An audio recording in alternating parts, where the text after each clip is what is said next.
A paz do Senhor, meus irmãos. Hoje nós estudaremos a lição número 1 da classe Juvenis, classe Daniel. O título da nossa lição é A Queda. Então, a queda do homem, é uma expressão teológica para designar o momento em que o pecado entrou no mundo por meio do primeiro casal, Adão e Eva. Em Romanos capítulo 5, versículo 12, nós encontramos que por um homem entrou o pecado no mundo. Então este homem é Adão.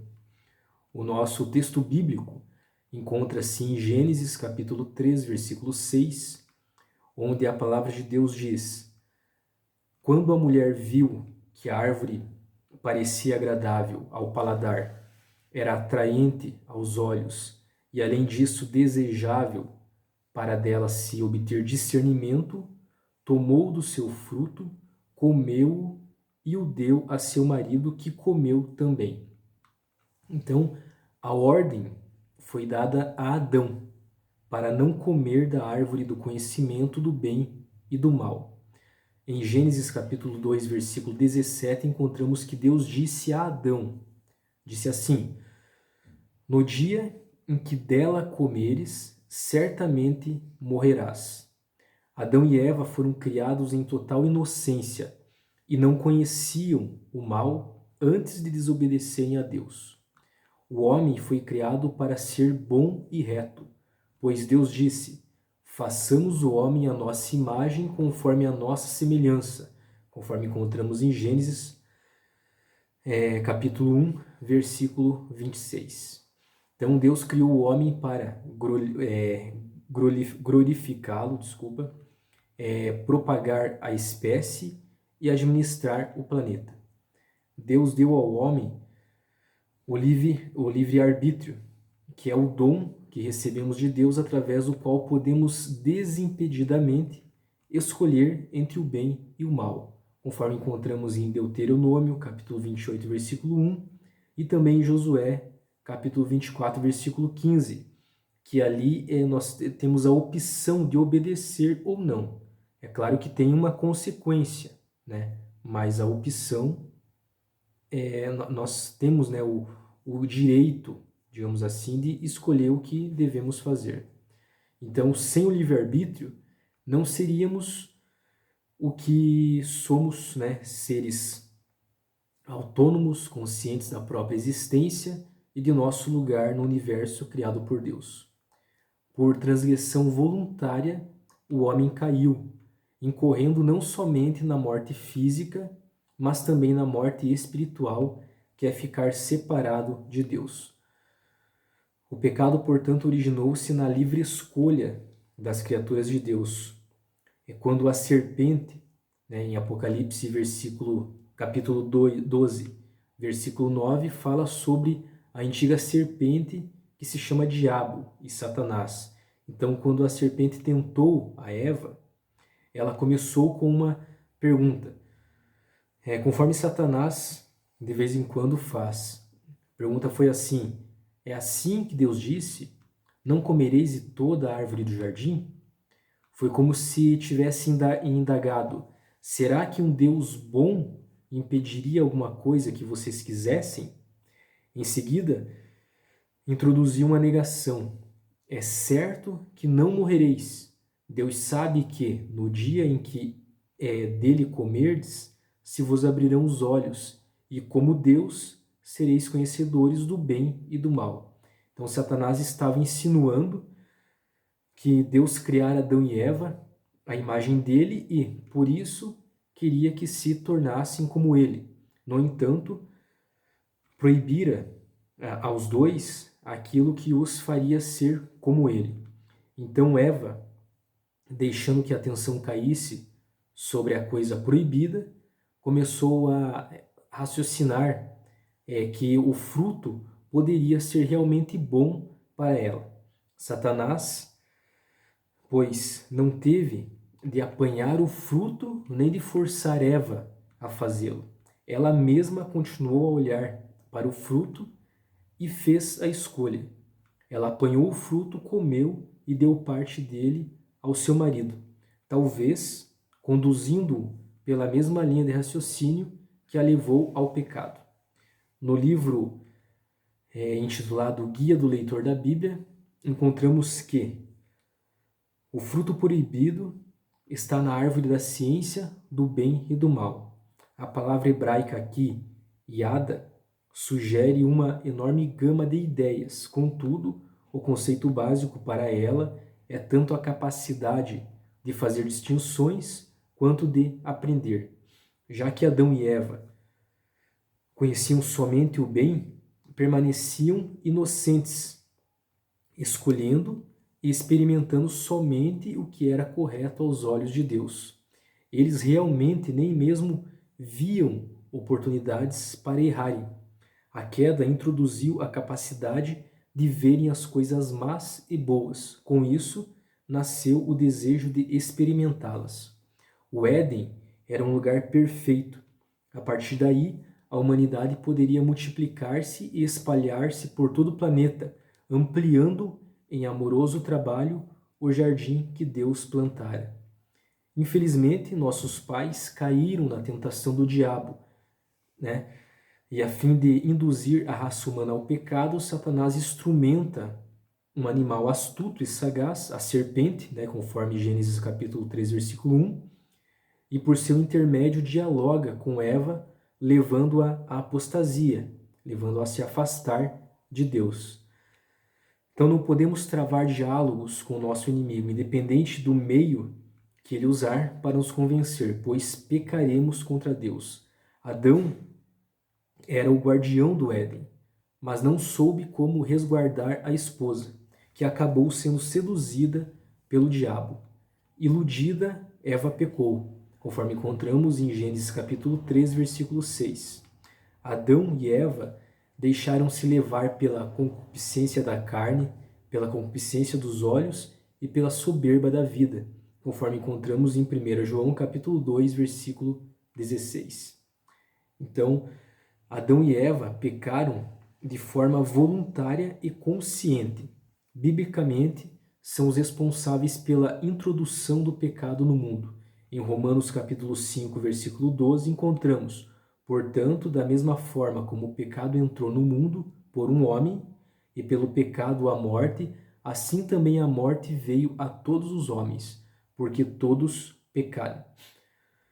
Então, sendo Adão o pai de toda a raça humana, o seu pecado acabou por alcançar a todos os homens, porque todos pecaram, conforme encontramos em Romanos capítulo 3, versículo 23. Então, na Bíblia de Estudo Pentecostal, encontramos que a raça humana está ligada a Deus mediante a fé na sua palavra, como a verdade absoluta. Satanás, porque sabia disso, procurou destruir a fé que Eva tinha no que Deus dissera, causando dúvidas contra a palavra divina. Satanás insinuou que Deus não estava falando sério no que dissera ao casal. Em outras palavras, a primeira mentira proposta por Satanás foi uma forma de antinomianismo, negando o castigo da morte pelo pecado e apostasia. Um dos pecados capitais da humanidade é a falta de fé na palavra de Deus. É admitir que, de certo modo, Deus não fala sério sobre o que ele diz da salvação, da justiça, do pecado, do julgamento e da morte. A mentira mais persistente de Satanás é que o pecado proposital e a rebelião contra Deus, sem arrependimento, não causarão em absoluto a separação de Deus e a condenação eterna. Satanás, desde o princípio da raça humana, tenta os seres humanos a crer que podem ser semelhantes a Deus, inclusive decidindo por conta própria o que é bom e o que é mal. Os seres humanos, na sua tentativa de serem como Deus, abandonam o Deus onipotente e daí surgem os falsos deuses. O ser humano procura hoje obter conhecimento moral e discernimento ético partindo de sua própria mente e desejos, e não da palavra de Deus. Porém, só Deus tem o direito de determinar aquilo que é bom ou mal. A queda marcou a ocasião do rompimento entre o homem e o seu Criador. O pecado original, o primeiro pecado cometido por Adão e Eva, separou a humanidade de Deus. Todos nós somos pecadores por causa desse primeiro pecado. Mas Jesus veio para nos libertar do pecado e restaurar nosso relacionamento com Deus. Salmos 32, verso 1, encontramos: como é feliz aquele que tem suas transgressões perdoadas e seus pecados apagados. Então aqui o salmista nos mostra a importância e o poder da confissão. No verso 13 ele diz: enquanto escondia os meus pecados, o meu corpo definhava de tanto gemer. Então confessar a Deus o nosso pecado é o único caminho para a liberdade. Apenas Ele tem o poder não só de perdoar, mas de justificar. Então Deus não é o autor ou responsável pelo pecado, pois Ele é santo e a ninguém tenta, conforme encontramos em Isaías, capítulo 6, versículo 3, e também em Tiago, capítulo 1, versículo 13. Conforme encontramos na Bíblia Sagrada, o pecado teve origem em Lúcifer, um querubim que vivia na presença de Deus e que, por orgulho, resolveu rebelar-se contra Deus. Embora o texto de Isaías, capítulo 14, versículo 12 até o 15, refira-se ao rei da Babilônia, e Ezequiel, capítulo 28, do versículo 12 até o 17, ao rei Tiro, ao rei de Tiro, ambos tipificam o orgulho e a queda daquele que chamamos de diabo, o qual João diz que peca desde o início, conforme João capítulo 8, versículo 44 e 1 João capítulo 3, versículo 8. Então, o pecado significa errar o alvo. No que diz respeito à raça humana, como já vimos, nossos primeiros pais, Adão e Eva, lá no Jardim do Éden, eram livres, com capacidade para pecar ou não, porém decidiram fazer a escolha errada. Desobedeceram a Deus, comendo do fruto proibido. Esse fruto proibido não é maçã, a Bíblia não diz o nome, Então, mas eles acabaram comendo o fruto proibido e tiveram que arcar com as consequências das suas escolhas. Consequências estas que veremos na próxima aula. Segundo a gramática grega, o se antes de alguém pecar passa o sentido extra de e presume-se que todos pecamos. Essa afirmação não é um incentivo ao pecado, e sim um alerta a todo cristão para que fique em guarda contra tendências pecaminosas. Ao vir ao mundo como homem, Deus tornou-se receptor de sua própria ira e dos meios de conceder libertação dessa ira. O justo e o justificador, conforme encontramos em Romanos, capítulo 3, versículo 26. Jesus Cristo tornou-se esse sacrifício ao morrer e aplacar a ira de Deus na cruz. O sacrifício da vida sem pecado de Jesus foi tão eficaz que gerou perdão para todo mundo, conforme podemos encontrar em 2 Coríntios, capítulo 5, versículo 14, 15 e 19 e Hebreus, capítulo 2, versículo 9. Jesus Cristo, ele oferece salvação a todos, conforme encontramos em Apocalipse, capítulo 22, versículo 17. E a morte de Cristo é suficiente para todos, mas só é eficiente para os que creem nela. Então Deus é soberano.